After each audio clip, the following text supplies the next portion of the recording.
Hi everybody, it's Richie here. What you can see right now is what I am viewing within the Samsung Gear VR environment on an app called SpeechCentre VR. It's an app that's been designed to help people improve their public speaking skills. They have courses and meditation classes, and all of these are done within a VR environment. But the most interesting one that I find fascinating is the ability to transport yourself into a auditorium with an audience to practice your own presentation skills.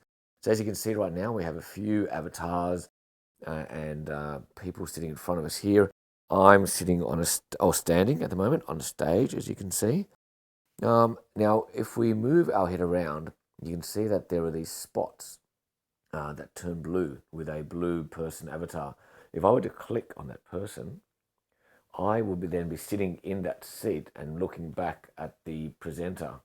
So I can see from my point of view what the presentation is going to look like on the screen, which is pretty cool. And I can actually move to another area of the auditorium, and I can even be sitting behind people as well. So let's move back to the stage, and I can do that just by clicking on an area on the stage itself. In fact, interestingly, I can stand pretty much anywhere that I'm comfortable on the stage itself. As you can see, I can move across to here. I can actually stand in front of the lectern if that's my most comfortable position. I know a lot of people like to stand in front of the lectern. It gives them some comfort to do that. So as we're standing here, obviously we want to make it practical. So what SpeechCentre VR has done is the ability to be able to give you the chance to upload your own presentation. So what you do is you take your PowerPoint presentation, convert it to PDF, and then you put it into a file which is recognized by this app. So I'm going to press the back button on the headset. I'm going to choose the presentation I'm in, and I'm going to choose the presentation that I actually delivered a couple of weeks ago. So let's do that. All right.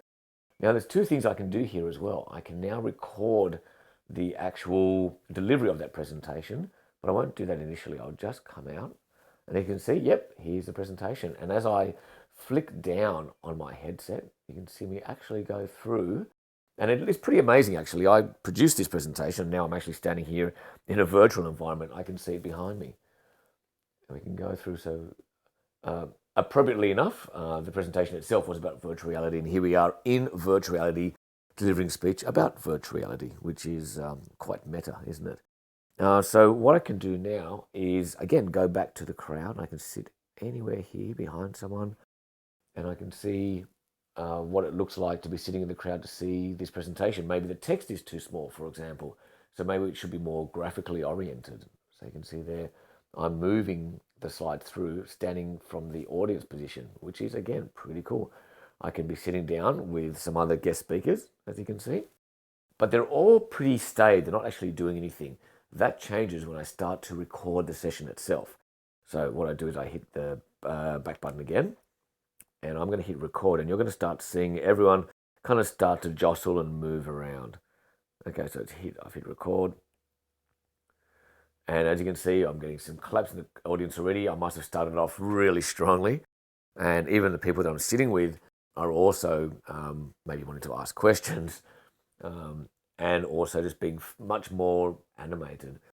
So I can actually go through my presentation, and as I record it, I'm actually recording it within the SpeechCentre VR app as well. I'm actually able to replay this whole thing and see how I react to some of the distractions that are happening in the audience. For example, if I was to sit down over here, I'll notice that someone is actually, whoa, that was very close. I was actually almost inside that person. And when that person's nodding attentively to what I'm saying, I'm getting lots of claps, which is terrific. But there's someone on the phone there, how rude. But again, it's just to give you, I guess, an idea of the type of reactions and behavior that you might get while you're presenting. And I guess how to overcome not only your fear of presenting, but also being able to deal with and stay focused throughout some of these distractions. And you can see here, so I can actually move along in the presentation. Now, one of the things I like about this, of course, is that the presentation is behind me. So it forces me to really speak to the audience and not turn my head. I think that's a critical one here when it comes to the presenting behavior. And I'm getting lots of claps as well. Now, I'm not sure on what basis the claps are coming. To be honest, they could be randomized. It could be the fact that I'm keeping my head towards the audience. Maybe they wouldn't be as happy with my performance if I was facing, for example, the screen all the time. But I do like the the idea of having the presentation right behind you so that you really have to stay focused on the audience. So that's really what I wanted to show you today, the environment in which you're able to practice your own presentations without having to step out onto a real stage, but actually use the presentation that you'll be doing as well. And in fact, you'll be able to play back to yourself to find out what some of the things you might want to do and change, whether it's to do with the presentation itself or maybe with some of the nervousness that you have being actually on stage. Well, hopefully this gave you some great ideas on how you might be able to overcome some of your potential or some of your manager's potential anxieties when it comes to presenting. That's all from me today. Until next time.